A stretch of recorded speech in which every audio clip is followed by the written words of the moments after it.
It's Wednesday, June the 6th, and you're tuned in to the TNIAB podcast. I'm Vince. I'm Anthony. And this is the Geek Chic Culture Show, where we talk about all the greatest, coolest things in the whole wide world. Welcome back, everyone, and welcome to June.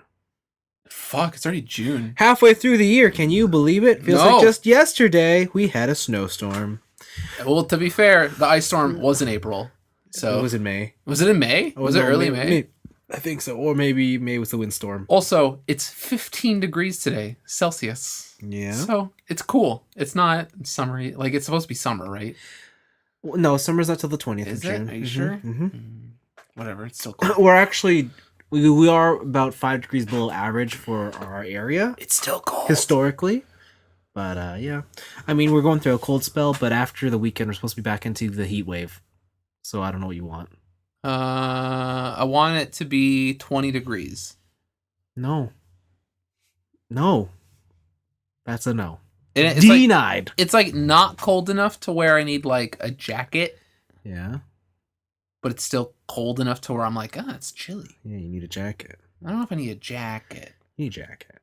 It's like chilly. I don't know. You need a jacketto. Oh, okay. I'll get one of those. A Yeah, I'll get a jacketto? A jacketto. jacketto. Yeah, there you go.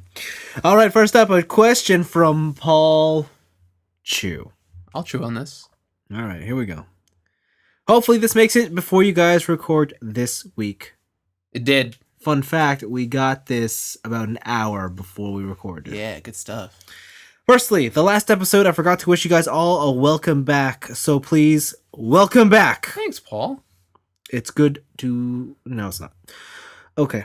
I don't know. It's good to be back. Sure. I like Canada. It's pretty cool. Sure.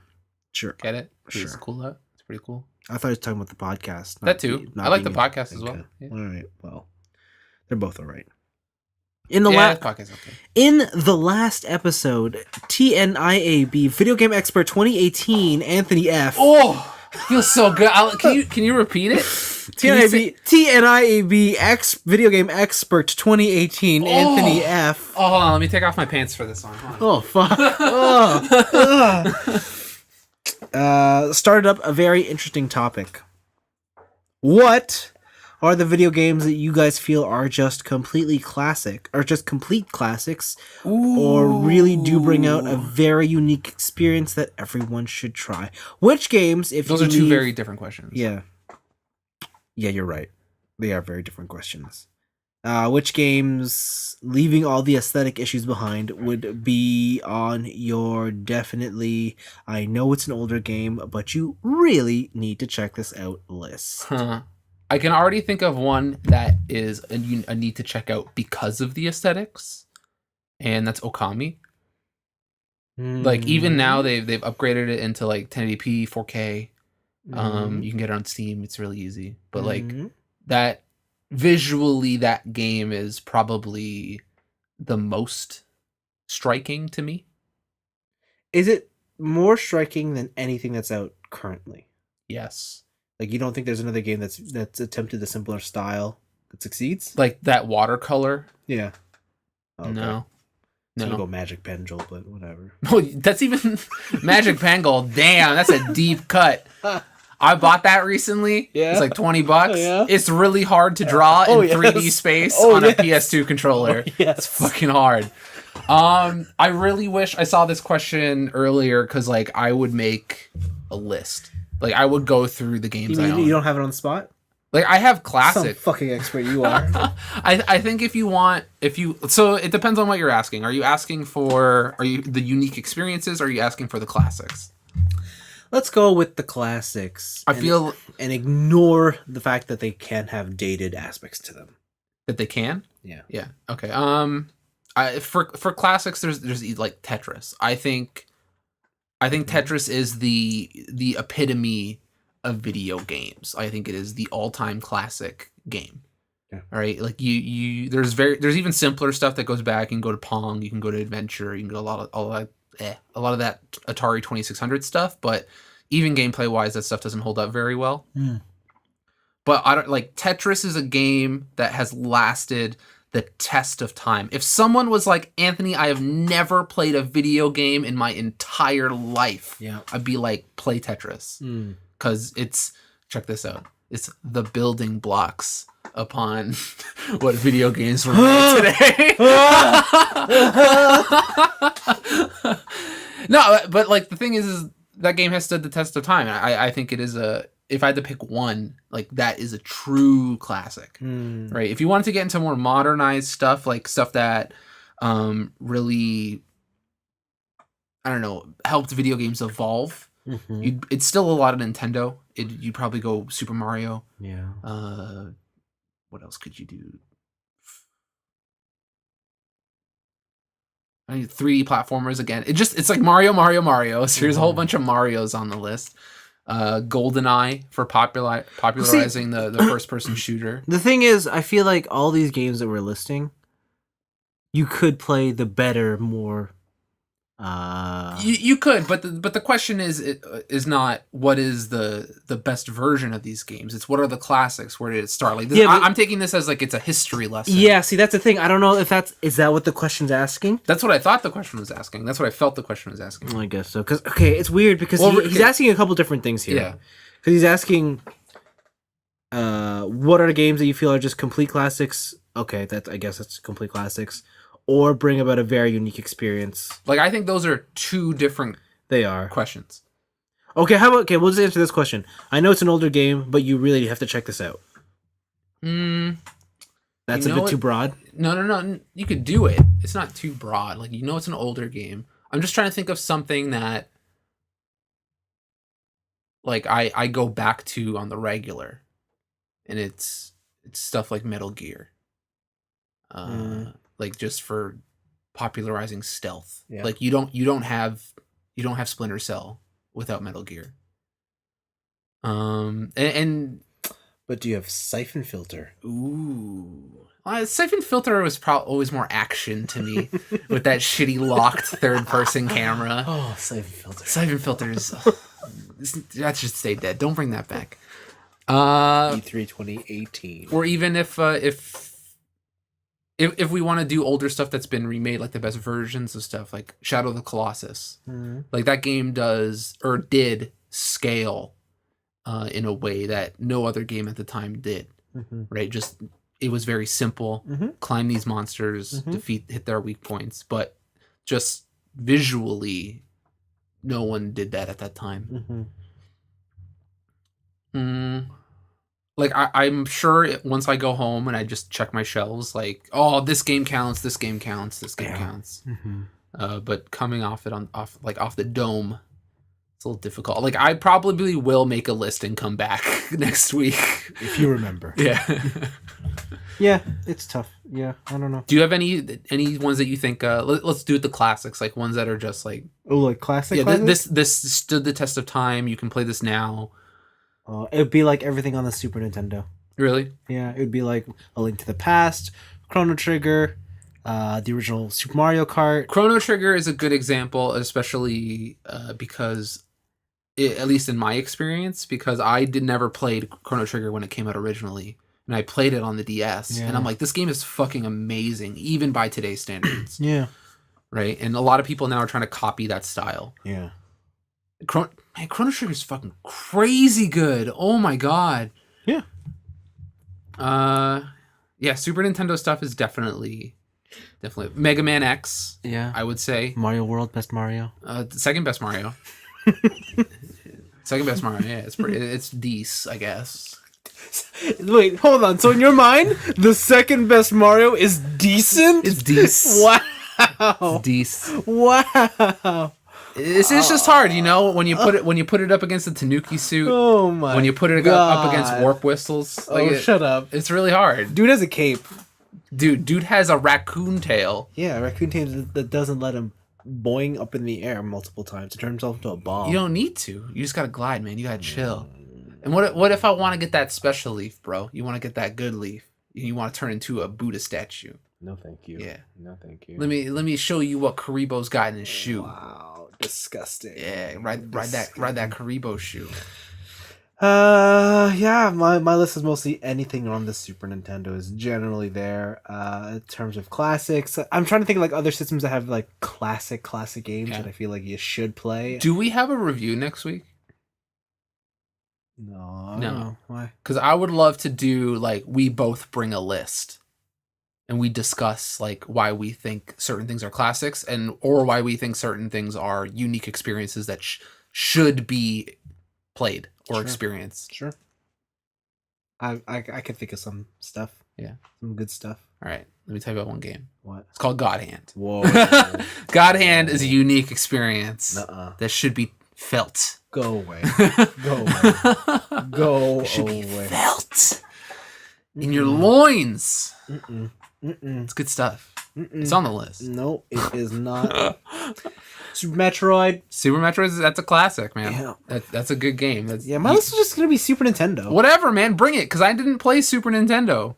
You missed out. I did, 100%. You missed out. The reason I got an NES was because my dad's friend's kid got a Super Nintendo, and then he gave me his NES. So I was playing early 90s games, late 80s games in the late 90s. Lame.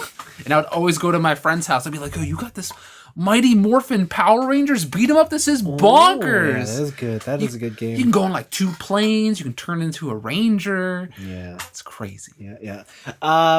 Yeah, I guess the other part of his question was, what are just unique experiences? God hands. Dude, I don't give a shit what you say. I love that game. And like there has been nothing even close to that game of what it does in terms of gameplay.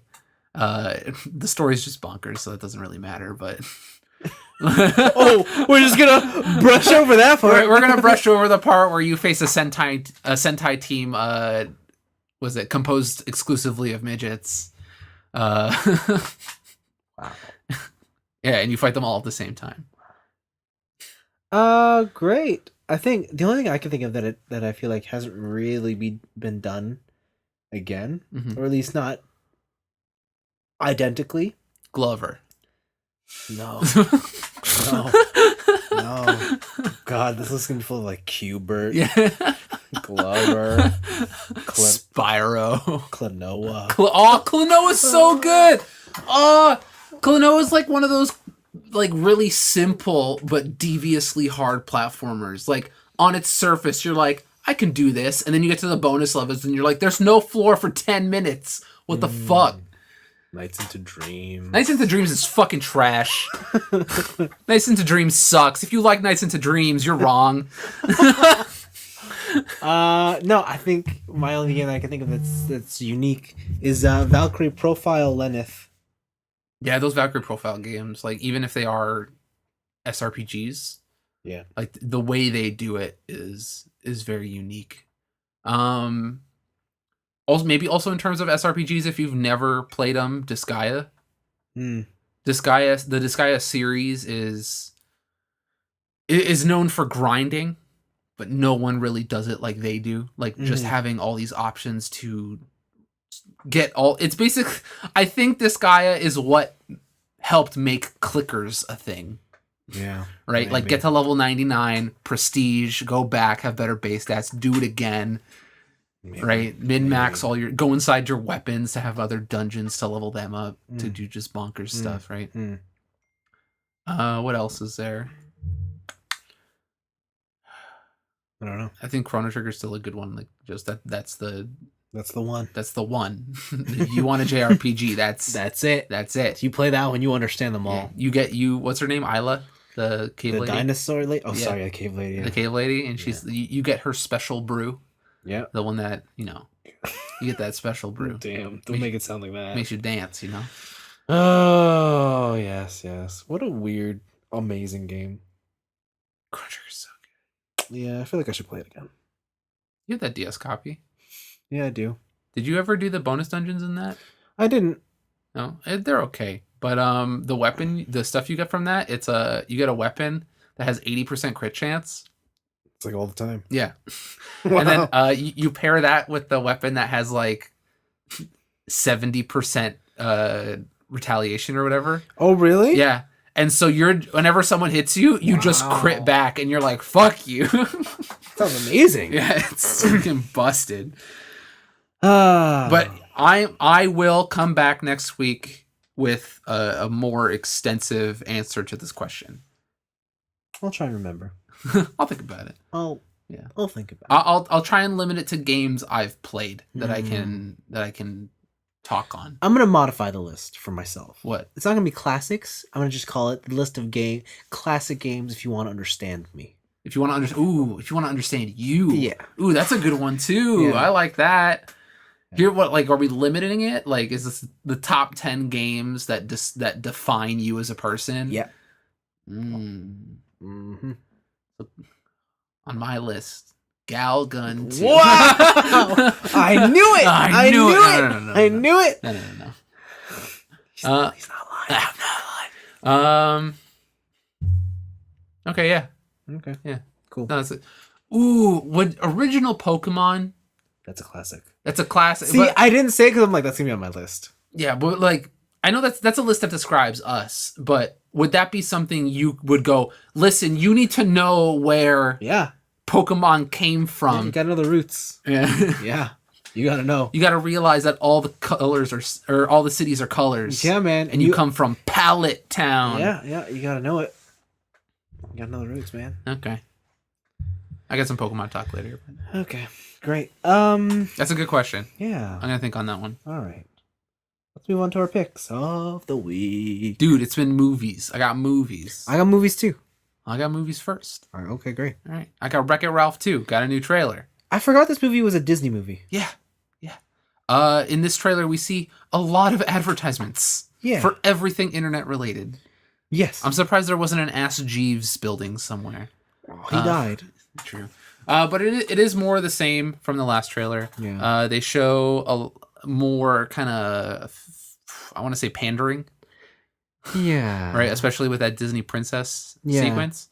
Which I thought was a pretty clever joke. Yeah. I liked it, but I can kind of tell that this movie is just going to be, here's references the movie, and it's kind of like where the first one had references, but I don't think it was the crutch. Yeah. Right.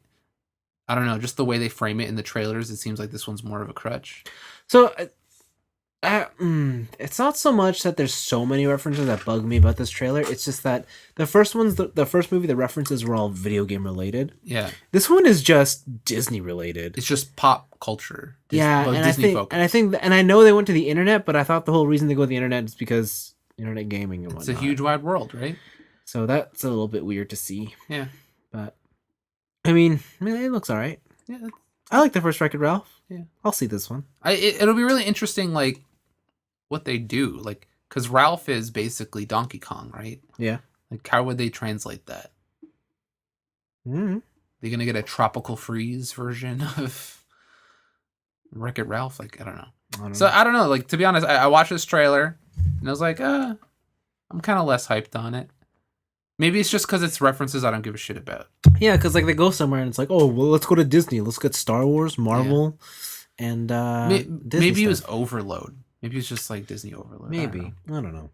I don't know. I can't put my finger on it. Maybe I'm biased. Maybe I'm biased. Maybe you are. My other pick was Spider-Man Enter the Spider-Verse. Yeah, this was teased last year around Christmas time. Yeah, and so they released a trailer, and man, I gotta talk about the style of this movie, which is very comic book. It feels like the way they do animations, it's almost like it's a flip book. Like you're flipping through pages of this character's animation, definitely cool. right? It's definitely cool. It's super unique. It's all animated. I think it's mostly CG or all CG. Yeah. But man, I haven't seen anything that's looked like this movie before. Yeah. And just the style they're bringing to it with all the different spider people, because they show Miles Morales, they show Peter Parker, and they show Gwen. Yeah. And they all have their own spider, whatever. And they even tease at the end of the trailer, they're like, how many spider people are there going to be? And then Peter Parker's like, we're saving that for Comic-Con, let's go. Yeah. Right?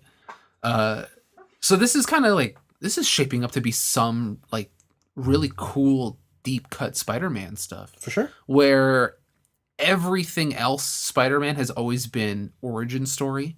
Like, I don't count Spider-Man 3 with Tobey Maguire. No? No.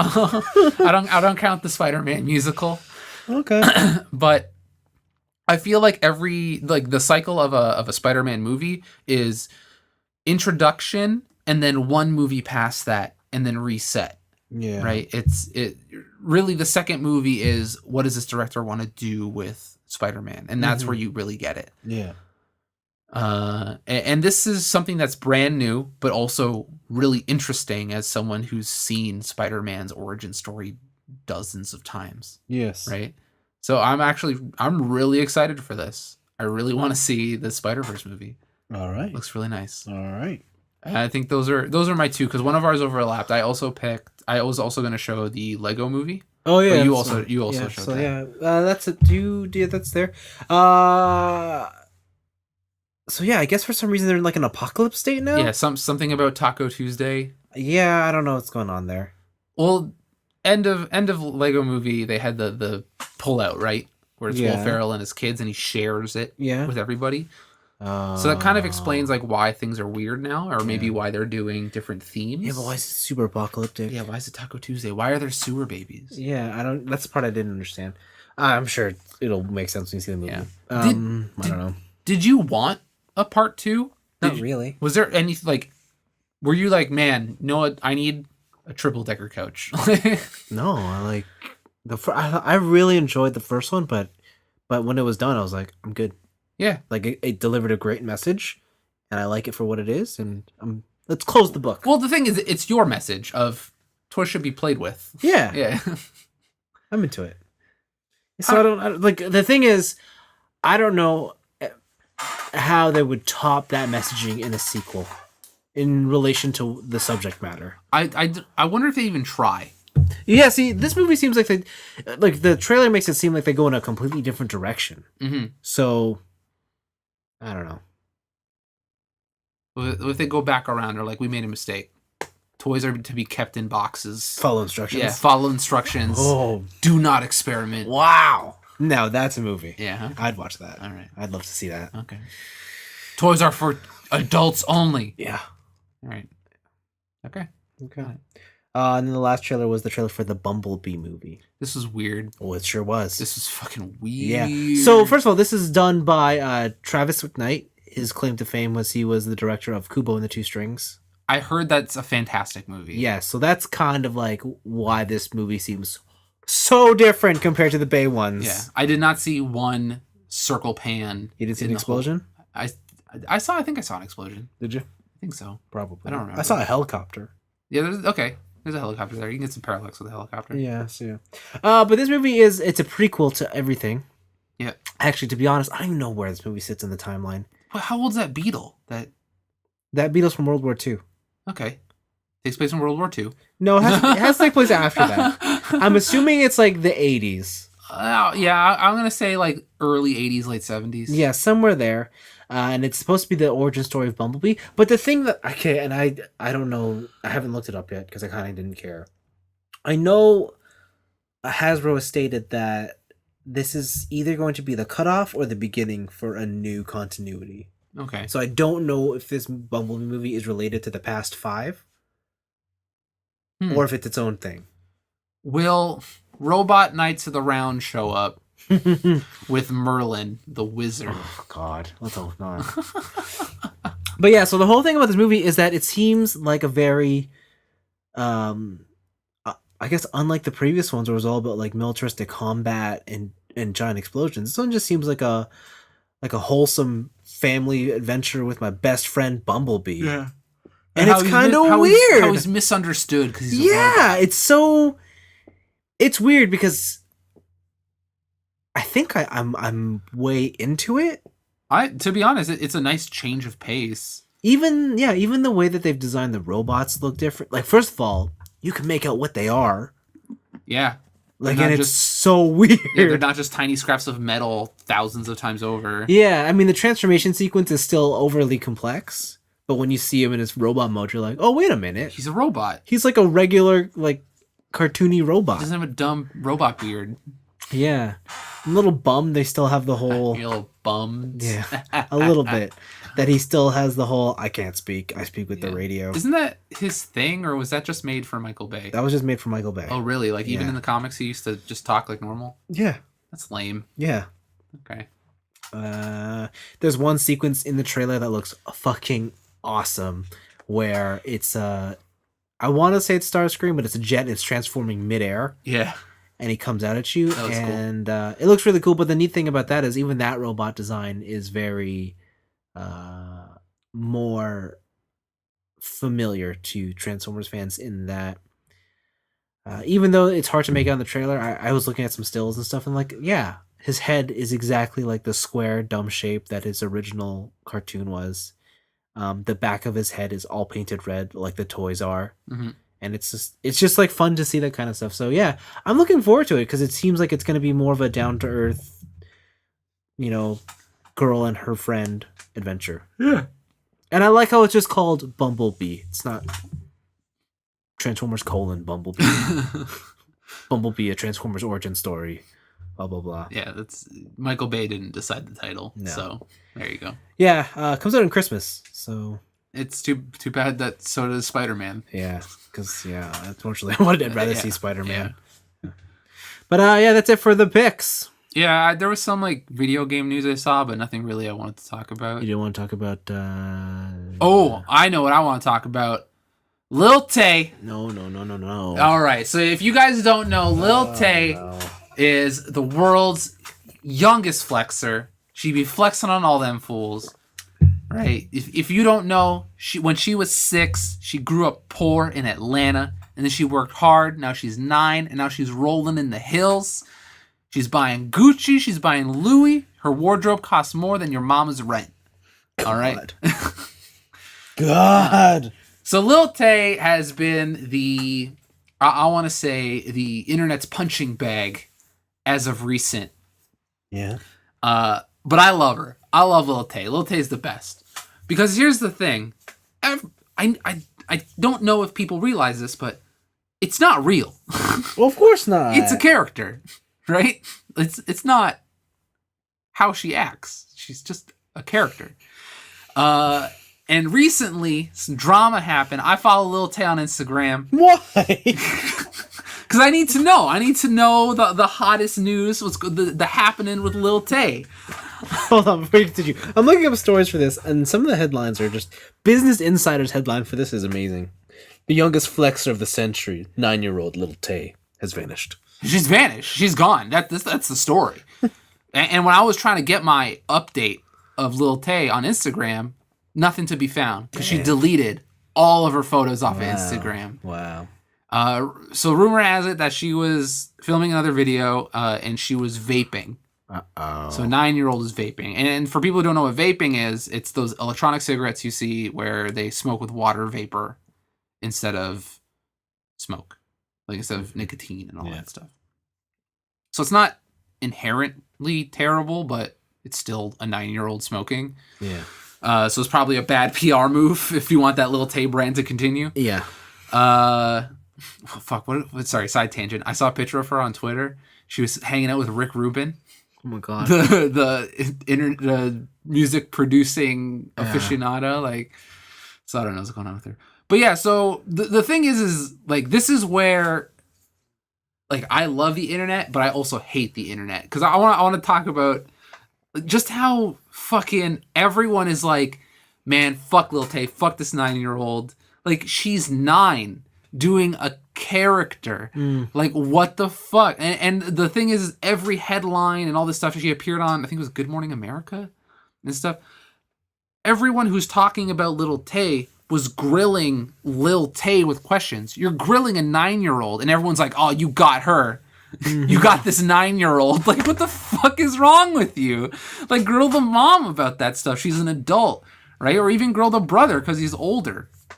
Yeah. The one who orchestrated the whole thing, right? And there's just so much like backpedaling on certain things. The reason the mom got fired, it turns out, was because Lil Tay was using the rental properties that the mom was trying to sell as shoots for her video. Some of the cars in the video were like the mom's boss's cars and stuff like that. And now that it's like people don't like her, now the bosses are like, well, I never let her do any of that. Oh, blah, blah, blah, blah, blah. And it's just like, man, this is one of those things where I loved the internet because Little Tay existed, Mhm. and I knew it was a character, and it was just this entertaining, dumb thing to watch a 9-year-old fucking hang out with Jake Paul and just throw ones in the air Oh, yeah? like she's rich, right? But then on the other side, you get a huge mass of people ganging up on a 9-year-old. It's like, dude, fucking relax. Mm-hmm. So, but yeah, I'm really disappointed that Lil Tay has disappeared from Instagram. Like, she was a good source of entertainment for a couple months there. She had her 15 minutes. She did. She did. Unfortunately, her brother doesn't know how to PR, but It had to come all crashing down at some point. eventually, right? it eventually did. Like there was no happy ending to this story. Oh, I was waiting to just ride that shit out. Like she was just gonna keep going. No. Like I was waiting until like one day at a live Snoop Dogg concert, fucking Yeah, right. Lil Tay shows up, like hands him a blunt. Wow. Wow. No. Lil Tay here, youngest flexer of the century, giving that Snoop Dogg that sticky icky. You know. Wow. I wanted to see how far they could push that, but no. People had to be stupid and think it was real. Well, that's the whole point. Like I think like that's just it. Like the whole point was for you to believe she was real, not that this is an act and that it's entertainment. Like, so I understand that that's like you put it on the real thing on the camera, but it's one of those things where, at least in my mind, it was so ridiculous that there's always you can't assume that of everyone. Yeah, I can. No, you can't. I can. No, you can't. Yeah, especially now, you totally can't. Yeah, but I'm really also surprised in this age of just like public shaming and like social justice and all this stuff that people stood for adults verbally trashing and harassing a 9-year-old Asian girl. Yeah, well, I don't know what to tell you. I don't know. It made me take the internet's stance on that kind of stuff way less serious. So yeah, it's tough. But it's man, tough. Lil Tay, I hope you come back. I hope you come back. I hope you deleted it because you want a fresh start, and you're gonna come back with the biggest flexing video of them all. Yeah, right. By the time she comes back, she'll hit puberty, and you won't even recognize her. Whatever. then she can make jokes about you. I got all these boys on me. Oh no. Oh no. Yeah. Great. And I want to talk about Lil Tay because Lil Tay's the best. I recommend go checking out Lil Tay. Lil Tay it is. Lil Tay's the best. Youngest flexer of the century. Lil Tay it is. I have never bonded more with my preteen cousins with Lil Tay than talking about Lil Tay. Oh shit. I think the line that got him, which also gets everyone else I say it to, which is, I really hope one day I can grow up to be as successful as Lil Tay. Oh, I love that line. It's so good. It gets laughs 100% of the time. That's just appalling. But I'm glad you found enjoying it. I did. I miss her. I miss her already. Already? Yeah. How? It's been like a day. It's been like 12 hours. And I'm already like, Lil Tay, I need those updates. Because she put up videos every day. She put up Instagram stories every day. And I'm like, Lil Tay, you're the best. Get that money. I see. Okay. Let's move on to our weeks. I'll start off with mine. I didn't do much. Played some Overwatch. That's fun. Played some God of War. Not a lot, but that game is still entertaining. Mm-hmm. And then instead of watching... No, I watched Westworld. Westworld continues to be... Mediocre?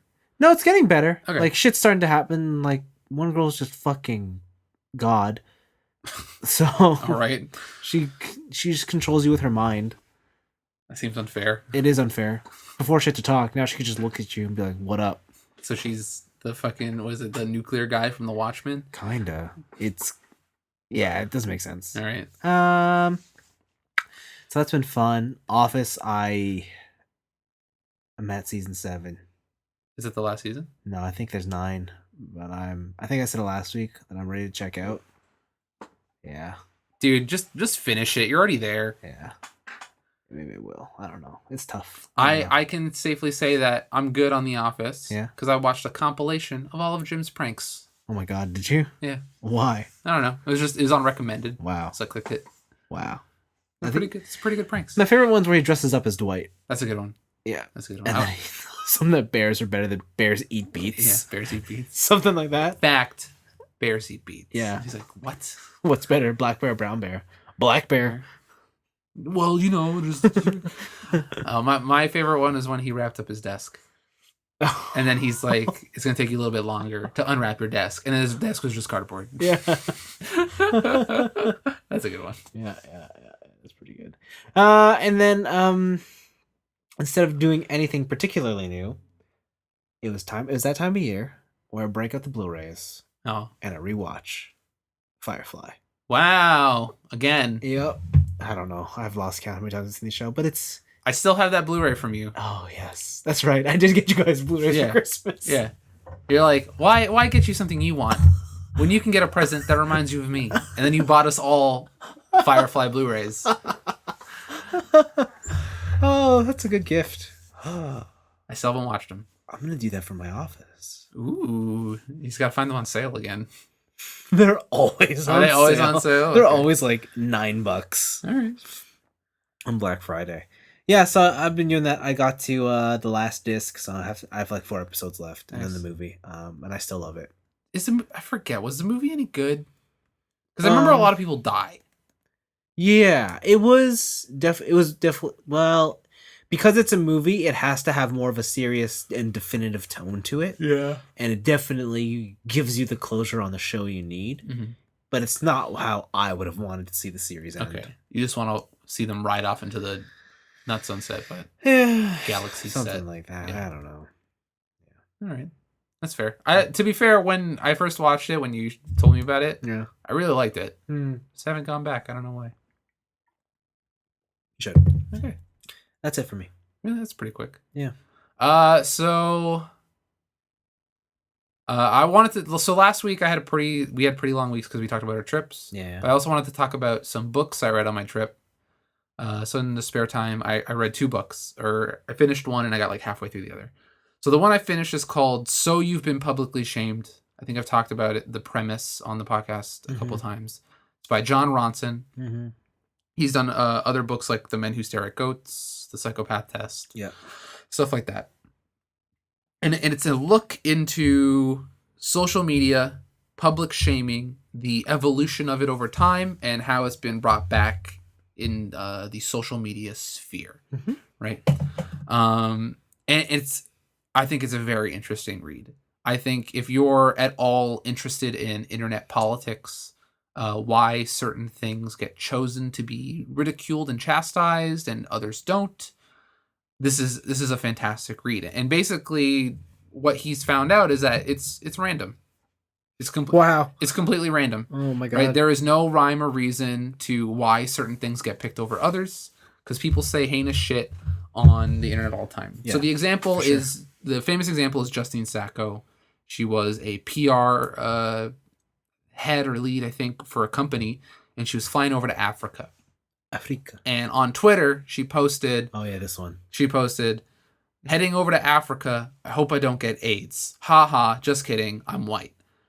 Whoa. And yeah, in her mind, so how she explains it is that it's like your race doesn't determine whether or not you get AIDS, right? It's just a sexually transmitted disease. And so in her mind, she was like, this punchline is so fucking crazy that it constitutes as a joke. Yeah. But she's not a comedian. No. Right? It's a very poor joke. It's not fantastic, not backing the joke. But she's also done a whole bunch of stuff in the past that are of the same ilk. Nothing. Right? It was just this one that they just happened to grab and go on it. And it talks about her life where she couldn't find a job for a year because she was in the news all the time and all this stuff.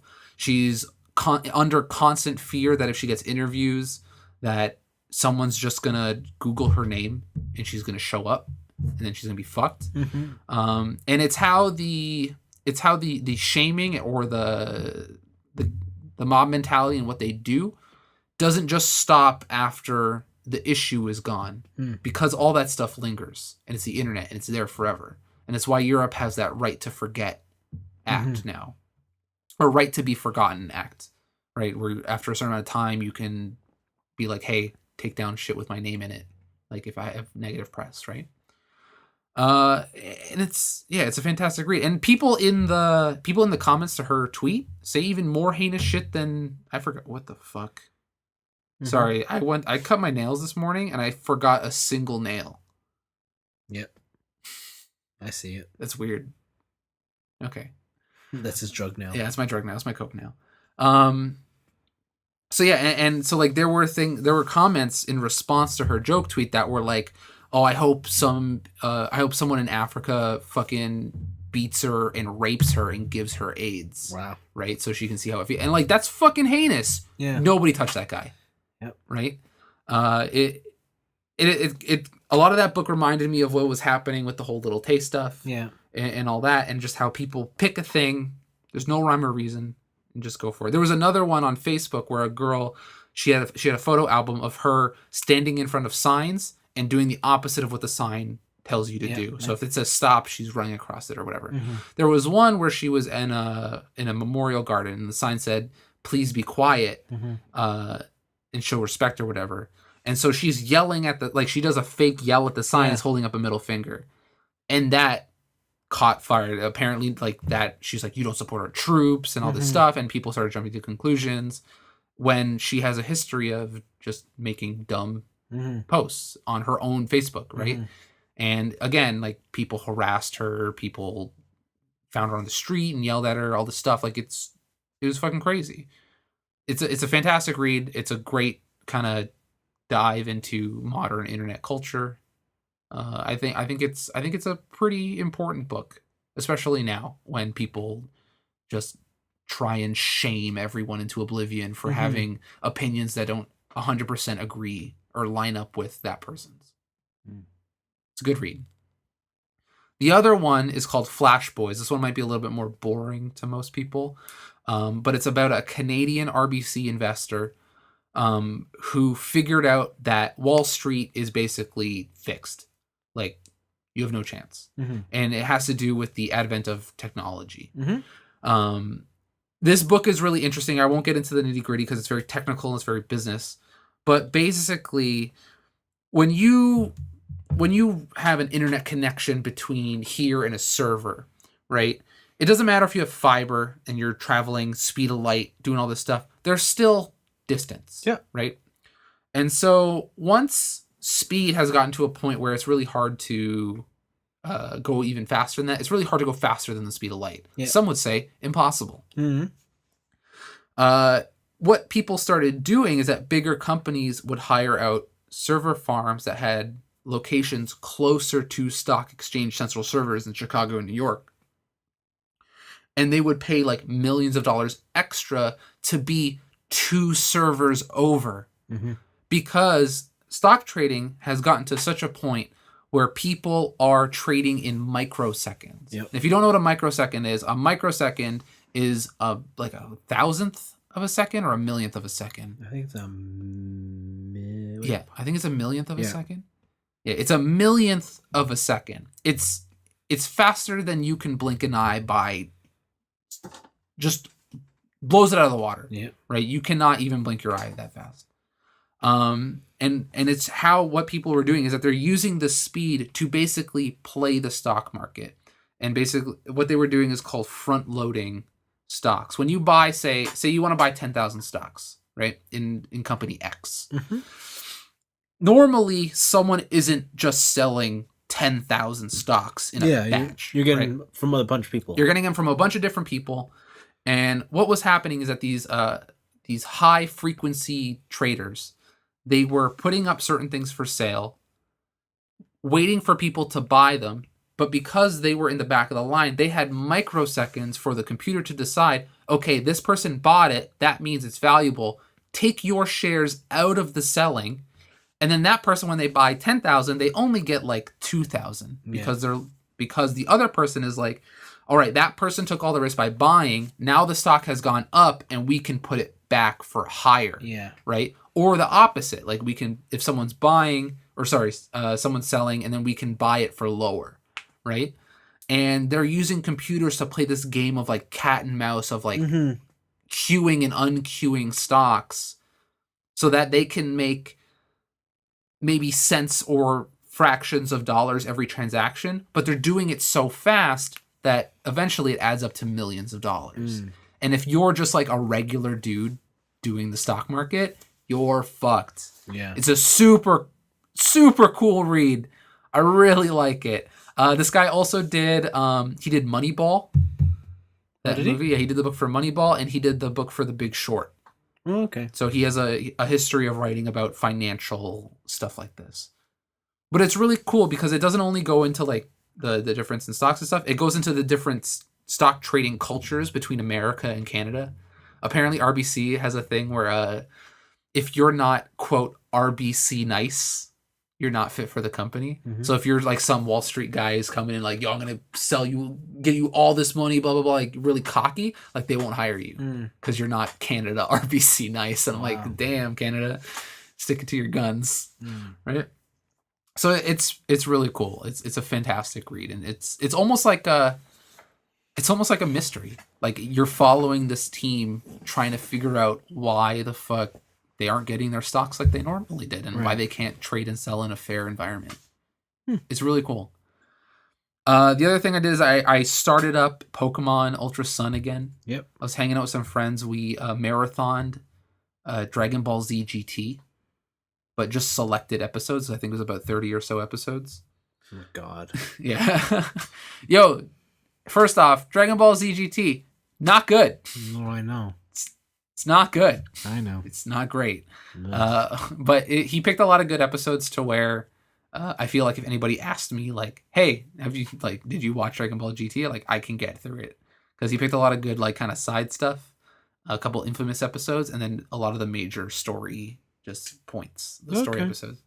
So it's pretty good. But because I have fucking ADD, I don't know. For some reason, whenever I watch a show, especially because we're watching it in the English dub, I always need to multitask. Like when I watch when you guys hear me talk about, oh, I watched through a TV show or I watched a movie on Netflix, I'm always doing something else while watching it. I never just have 100% attention. So my distraction for this thing was Pokemon Ultra Sun. I got through a lot of trials during that time. I basically played it for about 9 to 10 hours. Wow. While we were watching Dragon Ball Z. Wow. And this game's good. I was kind of just like, it's okay, it's Pokemon, whatever. But they've added a lot of cool stuff and mechanics. Just because now there are so many Pokemon, and a lot of quality of life changes. Stuff they even make fun of from previous games, where like you get the HM for Fly, the move for Fly, right? But in the Alola region, it's a TM, and the person who gives it to you is like, yeah, in like other regions, they're called HMs because they're super rare. But over here, we got a whole bunch of them, so it's just a TM. Here you go, right? Stuff how they put all of the HM abilities on basically they're just Pokemon you rent. Yeah. Like you ride them and do stuff. Like you fly a Charizard everywhere, even if you don't own a Charizard, you just fly a Charizard because it's a thing you rent and ride. Oh wow! Right? It's pretty cool. Like they take a lot of the annoyances out of Pokemon and really focus on how you want to play it. There are a lot of options. If you just want to make your Pokemon pretty, have them like you, there's the photo booths. You can edit photos. You can style certain Pokemon. You can do all kinds of stuff. If you want to nurture and catch and just collect, there's a way for you to play there. If you want to focus mainly on battles, there's a whole bunch of options for you to do over here. And they really focused on the gameplay of Pokemon and the different ways or the different ways people play that game. And it's cool because I feel like if you play only in a certain way, like say you only are interested in battling, and you only did the battling portions of that stuff, and you didn't touch the photo booth, you didn't touch collecting and all that, like there is enough stuff for you to do to keep you busy for hours. And it's the same way with all the different styles. It's really cool. I really enjoy it. I think I'm on the Stone trial now, if that means anything to anybody. I'm about almost 15, 16 hours into the game. Mm. I've seen the elite where the Elite Four equivalent is, but I haven't got to that mountain yet. And I'm starting to meet more of the Team Skull and their whole bad dudes. They're rap bad, terrible gang members and whatever, and their bosses and stuff. So it's cool. There's Ultra Beasts. There's a lot of different branching side stories. It's actually, I played X and Y, and I was like kind of whatever, and I thought I was done with Pokemon. Yeah. But it's good. I'm back into Pokemon, like in a way I haven't been since maybe like Game Boy Advance. I think I just want it on the Switch. Yeah, that'd be good too if they put it on the Switch. I don't know where my 3DS is. You should probably find that. Why? So you can give it to me. No. Damn. I tried. So yeah, I did that, and then I bought Warriors All-Stars.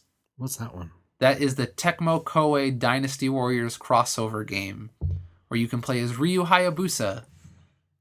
Why? Because it was $30. That's too much. It's not. And dude, I spent less on more. I like Dynasty Warriors. It's fun. Why don't you buy Hyrule Warriors? Because I want to play as Ryu Hayabusa. And I want to team him up with Lu Bu. And I want to visit the hot spring. Wow. There's a hot spring in the game. You can visit people. Man, I have never done this in a video game. Ever. I skip every cutscene. Wow. The story is fucking garbage. Oh my god. Wow. It's everyone in typical crossover fashion. There's some place that is having trouble and they can't handle it themselves, so they basically kidnap warriors from other times and planes and dimensions to help them. Interesting. And based on that premise, the story's fucking garbage. Nice. But it's cool to see all the Tecmo Koei characters in one space, and it's fun to see like what the Samurai Warriors people talk about with the Dynasty Warriors people, and what like William from Neo has to say to Kasumi from Dead or Alive. Right? And there's a lot of characters. There's people from Tokiden. There's people from just like really obscure weeb shit that I don't know where they come from. I think one is like Knights of the Azure. Okay. I don't remember what that game is either. But I haven't played a Dynasty Warriors probably since Sengoku Basara on the PS3. That was a long time ago. And I think the one before that was Dynasty Warriors 3. Whoa. That's a long time ago. Yeah, that's a long time ago. So, yeah, I don't know. Like, it was readily available. It was cheap enough to where I was like, I'll pick it up. And then, because I looked at Hyrule Warriors and it's full price, I'm like, I'm good. I'm good on that. And this one has enough characters that I know and like, so why not? There are certain characters that are just strictly better than other characters. Oh, no. Like, just strictly better. And right now my go-tos are Ryu Hayabusa, Lu Bu, and I think his name is Zhang Khan. It's one of the Dynasty Warriors characters. He's very fast. He's a feather in his hat. And he carries like a sword that it's just one long blade and the handle's inside the blade. Okay. It's almost like it's you ever see like a cheese cutter? Yeah, I know you're talking about. Yeah, like the half moon. It's kind of like that. But long. Long, yeah. So those guys fucking rip. And I just kind of go through the game with those three in like every single different storyline. Because there's different storylines and there's different... What you're given like 20 save slots and you're meant to save individually in slots so you can go back. Oh. Right, with your characters leveled up, and you go back into that save and then take the other path to the other ending. Right, and do all that stuff. So it's pretty fun. And I think the most bonkers thing in this game is that it has I think it's called Muso Fever. Basically, when you start a match and every 1,000 kills, you get a special move. You press R3. The screen just turns into a festival, and every single inch of the ground is covered in cannon fodder enemies. Whoa.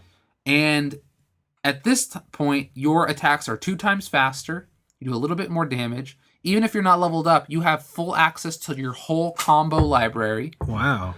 And you're just meant to kill as many people as possible within a time frame.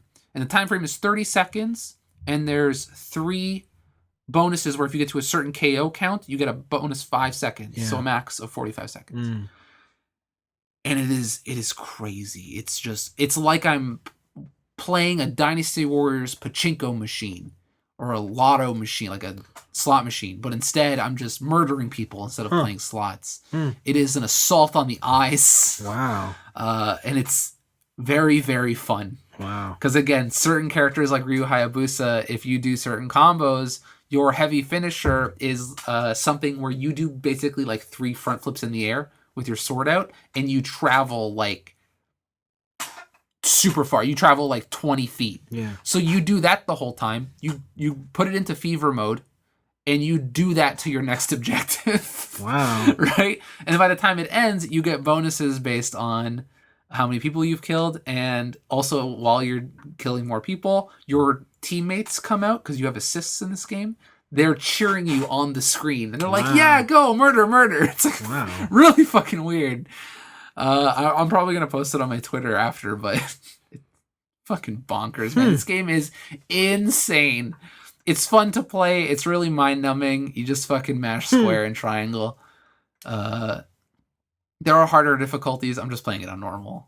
I don't really give a shit. This makes me want to go back and play. What was it? Dragon Quest. Dragon Quest Heroes? Yeah, that one. Those ones look good. Yeah. Because the 2-player one has online co-op, right? I don't know. I can't remember. I think it did. Whatever. If you get it, let me know. Okay. I'll probably pick it up. It's probably cheaper now. Second or the first one? I think the second one is the one with online. Oh, okay. Yeah. But yeah, I don't know, man. I like Muso games. They're fun. You just kind of just sit back, relax. And go boom. Yeah, and feel like a fucking god. Yeah, they're pretty fun. Yeah, so it's good. I like it. It was good. It was a good purchase for $30. Sure. And I think that's a lot of the new stuff in my week. Gorillaz came out with 2 new singles. Yep. Zurich Lake and Humility. Mm-hmm. The cool thing about this is, you remember the Powerpuff Girls? Sugar Spice, everything nice. You remember the street gangs? The Rowdy Rough Boys. Is it the Rowdy Rough Boys? So in Gorillaz lore, Murdoch, the one who's more Satanist, he is in jail. Yeah. And there's actually an interview on Noisy.com, the music website, that interviews the cartoon band and explains why he's in jail. Oh. Right? It's pretty cool. But in the interim, they have a new member from the Powerpuff Girls universe. It's Ace. Ace from the Powerpuff Girls is the official 4th member of the Gorillaz while Murdoch is in prison. That's pretty cool. It's really cool. So everyone's like, holy shit, Powerpuff Girls and Gorillaz live in the same universe. How did that even happen? So apparently the guy who animates the Gorillaz is good friends with the guy who does Powerpuff Girls. Okay. And so they let him use a character. Wow, that's really cool. Yeah, it's really cool. I was just super unexpected because I saw the character and I'm like, this looks really close to Murdoch, but it's not. Yeah. Right? It looks like almost, but not really.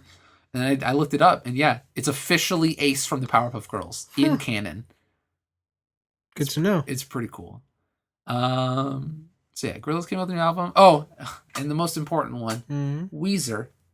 Weezer's back. What? With a hot new song. No. Well, it's a hot old song. Okay. But Weezer covered Africa by Toto. Whoa. Yeah, it's actually not bad. It's pretty good. I like it. That's interesting. Yeah, it's a fun song. The Weezer blesses the rains down in Africa. Wow. That's my music update for this week. Wow. That's something. Yeah, right? I was totally out of left field. I was like, oh shit. Yeah. So that's it then? Yeah. Okay, that was a good hour. On the docket next week is what is next week? I feel like something important.